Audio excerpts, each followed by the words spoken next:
Last 60 days are left for your VIT EEE 2026 exam and JEE का result तुम्हारा चाहे कैसा भी रहा हो, इस अपॉर्चुनिटी को मिस नहीं करना है। क्योंकि भाई कई सारी बैकअप एग्जाम्स जो है जेई के अलावा भी होती है और उसमें एक प्रोमिनेंट एग्जाम हो जाती है तुम्हारी VIT EEE एग्जाम। इसके थ्रू तुम्हें VIT वेलोर CSE के अंदर एडमिशन मिल सकता है, जिसका ROI काफी अच्छा है अगर तुम्हें कैटेगरी 1 या फिर 2 में एडमिशन मिलता है। तो मतलब VIT EEE जो एग्जाम है उसके अंदर तुम्हें मैक्सिमम स्कोर करने का टारगेट रखना है। अब अगर सबसे पहले हम बात करें VIT EEE सिलेबस की, क्योंकि अगर सिलेबस को अच्छे से समझ लिया तभी जाके जो है इस एग्जाम में एक अच्छा स्कोर निकाल सकते हो। तो सिलेबस में टोटल तुम्हें 24 यूनिट्स है, जो कि तुम्हें ऑफिशियल वेबसाइट पे देखने को मिल जाएगा। तो एक बार अच्छे से जाके जो है सभी पीडीएफ को डाउनलोड करके सिलेबस को अच्छे से चेक कर लेना कि हर एक यूनिट में कौन कौन से यहाँ पे चैप्टर्स दिए। और एक चीज है कि फिजिक्स केमिस्ट्री मैथ्स तीनों में ही 12th का वेटेज हमें अच्छा खासा देखने को मिलता है, स्पेशली फिजिक्स में, जहां पे तुम्हारे जो टोटल 7 यूनिट्स है उसमें से फर्स्ट यूनिट को अगर मैं छोड़ दूं ना, बाकी 6 यूनिट तुम्हारे क्लास 12 के हैं। फिर यहाँ पे केमिस्ट्री में तुम्हें 7 यूनिट देखने को मिल जाते हैं और मैथ्स में 10 यूनिट देखने को मिल जाते हैं। अब स्टूडेंट्स के साथ प्रॉब्लम ये रहती है कि उनको ये चीजें जो है यूनिट वाइज कंप्लीट करना है, साथ ही साथ जेई मेंस के जो सिलेबस है उससे थोड़े से कुछ अलग हटके टॉपिक्स भी हमें VIT EEE में देखने को मिलते हैं और कुछ ऐसे टॉपिक्स रहते हैं जो कि हम जेई मेंस में पढ़ते हैं लेकिन VIT EEE में नहीं पूछे जाते। तो आपको सिलेबस स्पेसिफिक चीजों को करना पड़ेगा एंड यही सब चीजों को समझते हुए हमने लॉन्च किया है VIT EEE 2026 क्रैश कोर्स, जो कि आपकी VIT EEE एग्जाम के लिए काफी ज्यादा रेलिवेंट रहेगा। And the special thing about the course is कि mode of teaching has been kept English so that non Hindi speaking students doesn't face any kind of problem.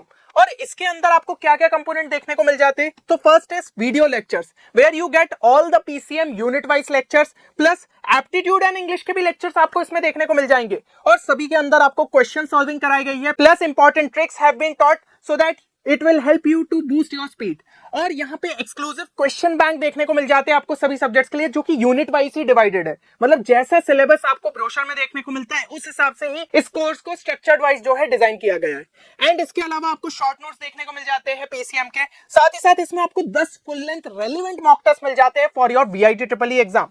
अब अगर मैं बात करूं कोर्स में एनरोल कैसे करना है, तो प्रोसेस यहाँ पे आपको दिया है। सिंपली आप हमारी वेबसाइट 10qchallenge.in पे विजिट करिए एंड इस प्रोसेस को अप्लाई करके जो है आप कोर्स में एनरोल कर सकते हैं। एंड वन मोर थिंग कि ये एक स्पेशल डिस्काउंट कूपन कोड है, बहुत ही लिमिटेड टाइम के लिए और लिमिटेड स्टूडेंट्स के लिए। तो VIT 1500 लगा के आपको जो है इंस्टेंट यहाँ पे 1500 रुपीज ऑफ का डिस्काउंट मिल जाएगा। तो तुरंत जाके जो है वेबसाइट में आप कोर्स में एनरोल कर सकते हैं। अब यहाँ पे जो हमारे पास टाइम रह गया है उसमें हमें चीजों को कैसे कंप्लीट करना है, क्योंकि टोटल हमारे जैसा कि मैंने बताया 24 यूनिट्स है। तो मैंने क्या किया है, आपके लिए 10 डेज का जो है एक एक स्लॉट यहाँ पे बना दिया है। 60 डेज को जो है यहाँ पे 6 हिस्सों में डिवाइड कर दिया है। तो जो फर्स्ट 10 डेज का आपका स्लॉट रहेगा उसमें हम क्या टारगेट करेंगे, फिजिक्स का यूनिट 1, मतलब जो क्लास 11 के हमारे टॉपिक्स है मैकेनिक्स और प्रॉपर्टीज ऑफ मैटर से रिलेटेड। तो एक बार ब्रोशर खोल के देखोगे आपको टॉपिक्स दिख जाएंगे, तो उनको टारगेट करिए, पहले 10 दिन में निपटाना है। ऐसे ही केमिस्ट्री में फिजिकल केमिस्ट्री के जो चैप्टर्स आपको दिए उनको कंप्लीट करना है और मैथ्स के अंदर मैट्रिसेस और उसके एप्लीकेशन, साथ ही साथ डिस्क्रीट मैथमेटिक्स के अंदर जो चैप्टर्स दिए उनको आप यहाँ पे कंप्लीट करेंगे। अब नेक्स्ट 10 डेज में आपको क्या करना है, तो यूनिट 2 जो आपका इलेक्ट्रोस्टैटिक्स हो जाता है उसको कर लिया, फिर इनऑर्गेनिक और मटेरियल केमिस्ट्री आपने कर लिया और यूनिट 1 के भी अगर कुछ यहाँ पे चैप्टर्स का पार्ट रह गया होगा तो वो भी इस टाइम पे कर लिया। और इसमें जो है अपने मैथ्स में trigonometry, complex number plus probability and distribution यहाँ पे कर लिया।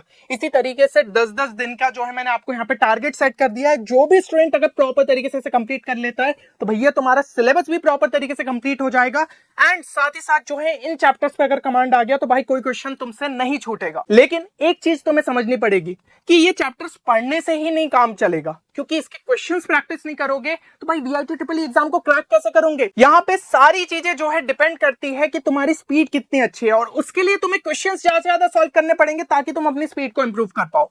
अब तुम पूछोगे कि रेलेवेंट क्वेश्चंस हम जो है कहां से लगा सकते हैं, तो देखो जैसे कि मैंने बताया अगर कोर्स में तुम एनरोल करते हो तो एक एक्सक्लूसिव क्वेश्चन बैंक तो तुम्हारे लिए वहां पे डिजाइंड है, जिसमें काफी रेलेवेंट क्वेश्चंस और जो हमारे स्टूडेंट्स ऑलरेडी एनरोल्ड थे अभी यहाँ पे VIT वेलोर में भी पहुंचे तो उन्होंने जो यहाँ पे हमें क्वेश्चंस का फीडबैक दिया कि उनके एग्जाम के अंदर ऐसे क्वेश्चंस देखने को मिले थे, उसी के बेसिस पे हमने एक्सक्लूसिव क्वेश्चन बैंक को तैयार किया है। तो कोर्स में अगर एनरोल कर रहे हो तो वो तो तुम्हें मिलेगा, लेकिन अगर जो स्टूडेंट सेल्फ स्टडी से करना चाहते हो तो देखो भाई फिजिक्स के अंदर तुम NCERT को अच्छे से कर सकते हो, है ना, और साथ ही साथ जो है एग्जाम्पलर वाले प्रॉब्लम्स को अच्छे से कर लिया उसके अलावा नीट के पीवाईक्यूज को यहाँ पे प्रैक्टिस करो, क्योंकि नीट के पीवाईक्यूज भी स्पीड बेस्ड रहते हैं, वहां पे भी तुम्हारे पास पूरा गेम टाइम का रहता है, और वीआईटी ट्रिपल ई एग्जाम भी सिमिलर है कि टाइम की जो है सारी चीजें रहती है। तो ये चीज तुमने कर ली। केमिस्ट्री में जो है एनसीईआरटी के प्रॉब्लम्स लगाए, एग्जाम्पलर के प्रॉब्लम्स लगाए, एंड जो है नीट के पीवाईक्यूज तुम यहाँ भी प्रैक्टिस कर सकते हो। मैथ्स में बोलूं तो भाई आरडी शर्मा जो है तुम यहाँ पे देख सकते हो, एग्जाम्पलर जो है प्रॉब्लम्स यहाँ पे सॉल्व कर सकते हो, एंड एनडीए के पीवाईक्यूज लगा लो, क्योंकि एनडीए एग्जाम के अंदर भी जो है गेम यहाँ पे स्पीड का आ जाता है। तो इन लेवल के क्वेश्चंस प्रैक्टिस करने से तुम्हारी वीआईटी ट्रिपल ई की भी प्रिपरेशन अपने आप यहाँ पे और स्ट्रेंथन हो जाएगी। अब यहाँ पे हम बात करते हैं कुछ इंपॉर्टेंट पॉइंट्स की। देखिए, जो भी आपके यहाँ पे स्ट्रॉन्ग चैप्टर्स है उनमें आपको क्या करना है, सिर्फ 20% टाइम जो है थ्योरी के लिए डेडिकेट करो और 80% टाइम जो है क्वेश्चन सॉल्विंग के लिए करो। क्योंकि मैं बार बार रिपीट कर रहा हूं, सिर्फ थ्योरी पढ़ने से काम नहीं चलेगा, हमें क्वेश्चन सॉल्विंग भी प्रॉपर तरीके से करनी पड़ेगी। तो जो चैप्टर ऑलरेडी स्ट्रॉन्ग है, बार बार थ्योरी क्या पढ़ना, बस 20% टाइम देके चीजों को रिवाइज करो और 80% टाइम तुम्हारा क्वेश्चन सॉल्विंग के लिए लगाओ। जो वीक चैप्टर्स है उनमें 60% टाइम तुम डेडिकेट करो थ्योरी के लिए एंड 40% टाइम जो है क्वेश्चन सॉल्विंग के लिए डेडिकेट करो। और जब भी यहाँ पे क्वेश्चंस को अटेम्प्ट कर रहे हो, एक चीज ध्यान रखना, टाइमर के साथ जो है टारगेट सेट कर लो, क्योंकि तुम्हें टोटल क्वेश्चन कितने अटेम्प्ट करना है।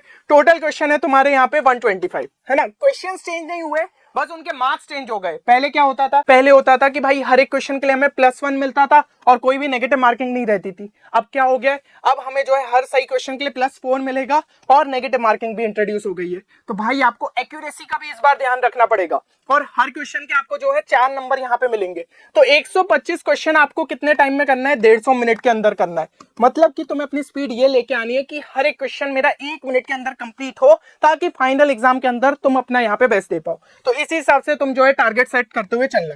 अब बात कर लेते हैं एप्टीट्यूड और इंग्लिश की, क्योंकि ये भी एक इंपॉर्टेंट सेक्शन है। टोटल हमें 15 क्वेश्चन देखने को मिलेंगे, मतलब कि 60 नंबर जो है तुम इस सेक्शन से यहाँ पे निकाल सकते हो। और ये सेक्शन ऐसा है कि भाई कोई प्री रिक्विजिट नॉलेज नहीं चाहिए, जितने क्वेश्चंस प्रैक्टिस करोगे उतना बेटर इसके अंदर स्कोर कर सकते हो। तो हर हफ्ते का टारगेट यहाँ पे लेते हो चलो, 3 से 4 घंटे जो है तुम्हें इस सेक्शन को देना है, ठीक है। जो भी टॉपिक्स तुम्हारे ब्रोशर में गिवन है उनको अच्छे से कर लिया। एनटीएससी के पीवाईक्यूज लगा सकते हो जो भी टॉपिक्स दिए, क्योंकि एनटीएससी एक एग्जाम होती है जिसमें मेंटल एबिलिटी टेस्ट सेक्शन के अंदर रीजनिंग के ही क्वेश्चन आते हैं, तो उनके जो है तुम नेट पे सर्च करके यहाँ पे निकाल सकते हो।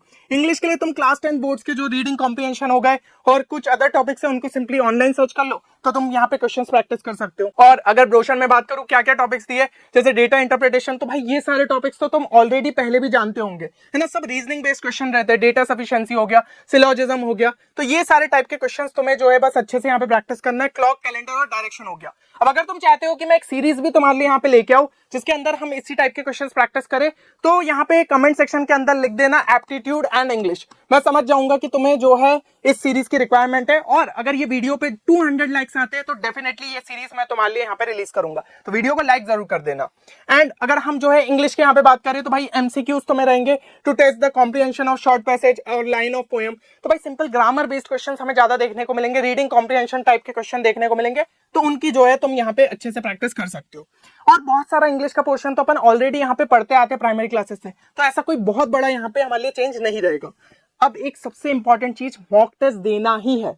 मैं समझ रहा हूँ हो सकता है तुम्हारे अभी बोर्ड्स चल रहे हैं तो तुम उतना टाइम नहीं दे पाओ, लेकिन जैसे ही तुम्हारे बोर्ड्स खत्म होते हैं 1 से 2 मॉक टेस्ट तुम्हें हर हफ्ते देने, क्योंकि टाइम हमारे पास कम रहेगा। और एग्जाम के पहले अगर तुम 10 मॉक टेस्ट दे लेते हो, उनका प्रॉपर तरीके से एनालिसिस कर लेते हो, तो तुम एक अच्छा स्कोर वीआईटी ट्रिपल ई में निकाल ही सकते हो।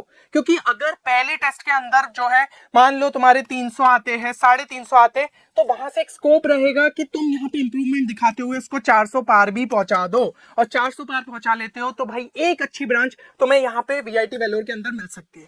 तो ये टारगेट तुम्हें लेते हुए चलना है कि क्या गलतियां तुमसे जो है हर मॉक टेस्ट में हो रही है, उनको इंप्रूव करते जाना है, ताकि तुम जो है फाइनल एग्जाम के अंदर एक अच्छे स्कोर तक पहुंच जाओ। चलो, मेरे हिसाब से सारी चीजें क्लियर हो गई होगी। अब कमेंट सेक्शन के अंदर आज की डेट जब भी तुमने ये वीडियो देखा है जरूर से लिखना, और साथ ही साथ मेंशन कर देना तुम्हारा क्या टारगेट स्कोर है आउट ऑफ 500। उम्मीद करता हूँ वो टारगेट तुम हाई साइड पे लोगे और उस स्कोर को अचीव करने के लिए अपनी पूरी जान लगाओगे। चलो मिलते हैं नेक्स्ट वीडियो में, तब तक के लिए take care and good bye.